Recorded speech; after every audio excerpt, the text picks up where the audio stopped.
Hello, this is Dennis with A1 Telephone Service and Repair, A1 Electronics.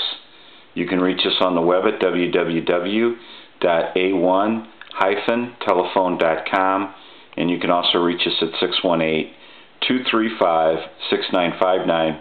Today I want to show you a really cool telephone. This is HG's telephone, and he always sends in really neat telephones.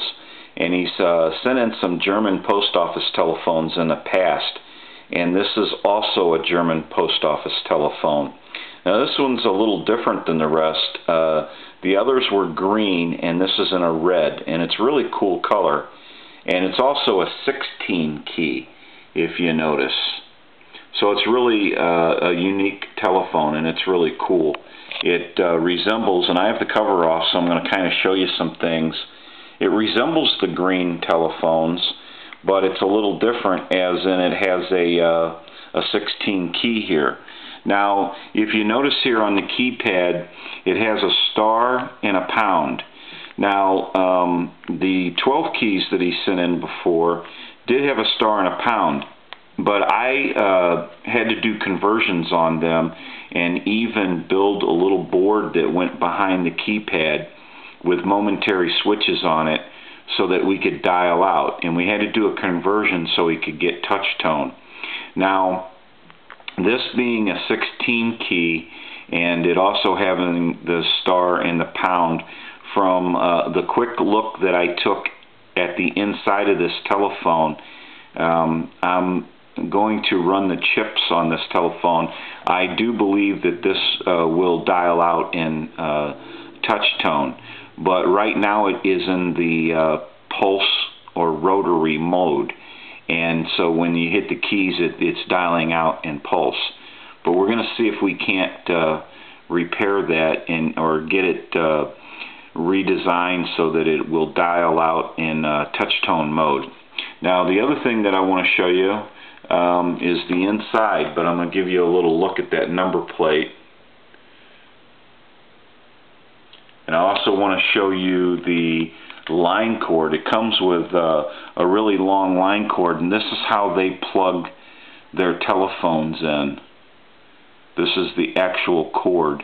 Now I may be able to cut this plug off and install a regular modular port onto this telephone line, or this line cord. It looks like I might be able to do that. So if that's the case, we might just use this line cord if it's good, and go ahead and try to put a modular plug on this. That would be cool, because they've got a whole bunch of original cord here, and so that would be a neat thing to use. Now, I also noticed in a quick check that this handset cord has got a problem here on the transmit side. So it looks like when we push here a little bit on the cord, we get transmit or lose transmit. So there's an issue going on with this cord. But these are really stylish telephones, and they're just unique, and they're really cool. I like them a lot, and I think anybody would, love to have one of these. This is just a great telephone. It's pretty cool. And I'm going to pull the top off here real quick and kind of give you a look at the underneath of the cover. So it's a pretty wild telephone. It's really neat. And so anyway, I have a line cord hooked up to it right now. I picked out some of my pins that I needed to be on, and we'll go from there. Just still kind of trying to go through this telephone and check it out. Now this telephone is a little different than the other ones. This one actually has a ribbon cable for the keypad, and so that leads me to believe that this phone probably will dial out in touch tone, because the other ones were set up with a manual keypad, and they were set up a little differently, and this board doesn't look exactly like the other boards. And after all, this is a 16 key, and I do believe this gives you a little look at the board here. I do believe HG had mentioned something about he wanted to do something with these extra keys. And so what we're going to do is we're going to kind of give you another view of this telephone. This didn't have a bell. This doesn't have a bell in it like the other ones did. This one's got like a piezo buzzer. Now I'm going to have to go through and backtrack and kind of reverse the situation here on the circuitry and kind of study everything and see what how this all rings, this piezo buzzer, because so far I've been unable to get this piezo buzzer to activate. Now it might be because they're using a different voltage or something on their lines over there. I don't know. I have to look into it. But basically, we'll just have to figure out what's going on with this bell. Actually, it's a piezo buzzer. The other telephones did have actual bells in them, and we were able to utilize those bells with a little bit of circuitry change. So anyway, this gives you kind of a look at what's going on here with the telephone. And I still kind of have to go through these IC chips and study the board a little bit and go through it and see what we can do and see what's possible with this telephone. But right now I'm going to go ahead and hook it up and plug it into the line, and I'm going to show you here. It basically is dialing out in pulse at this moment. I'm going to dial a 2,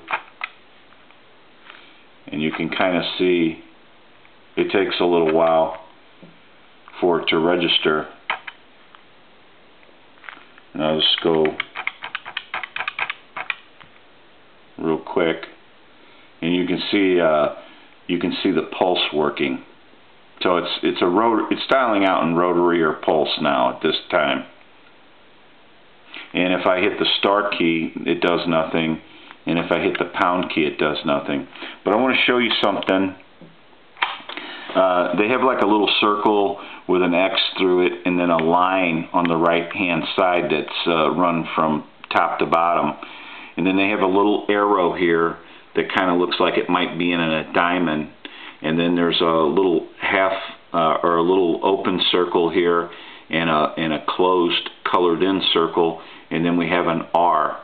So basically, I want to show you something here real quick. I'm going to take dial tone and bring it back, and I want to hit these little circles, and as you can see, that's the redial, but it's redialing in the pulse signal.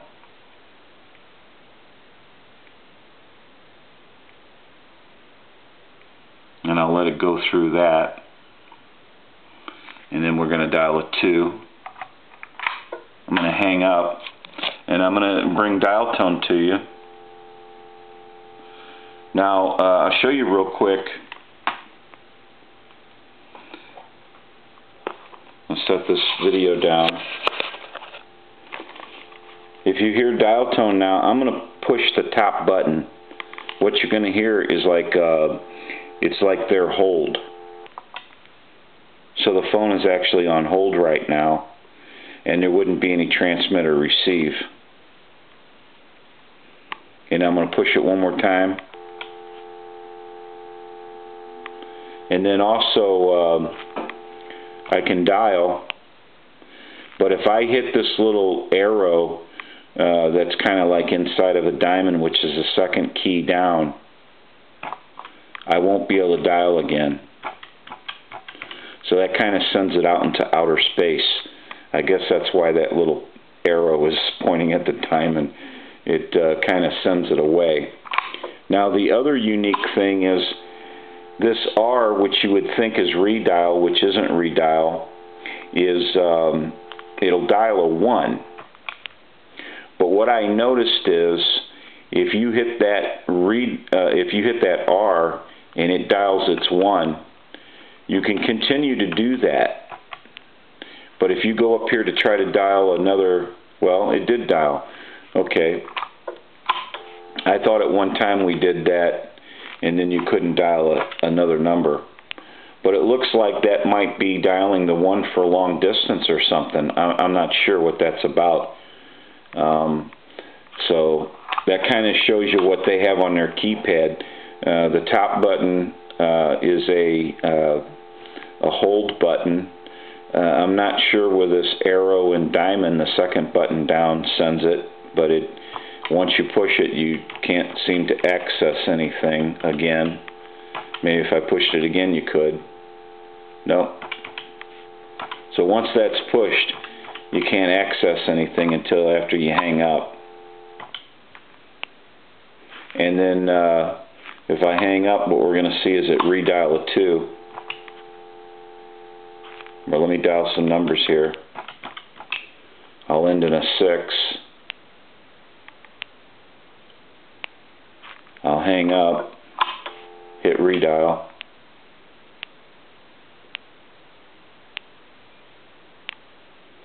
So that's pretty cool. Just kind of shows you a little bit. It's kind of neat to see how other countries design their equipment, and it's not unlike our equipment, really. There might be a little bit of different design issue here, and they have really cool telephones. I think these German post office telephones are kind of unique, and they're kind of stylish. They're nice, and I don't see why anybody wouldn't want this telephone. It's really cool.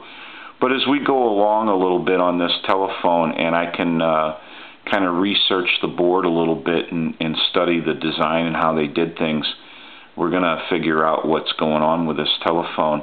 And I do believe that we can get a touch tone signal out of this just by some of the things that we have here that are IC chip controlled, like the mute and or the hold and the redial situation and things. But the other phones that were in green seem like they might have been a little older than this telephone, and they did not have any kind of circuitry where you could get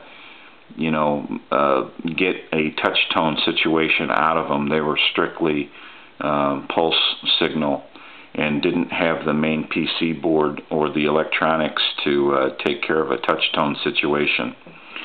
So anyway, that's a look at a German post office telephone, and HG always sends in really cool telephones, and here's another one, and this red one is quite a neat telephone. This is Dennis with A1 Telephone Service and Repair, A1 Electronics. You can reach us on the web at www.a1-telephone.com, and you can also reach us at 618-235-6959. Thank you for watching, and have a great day.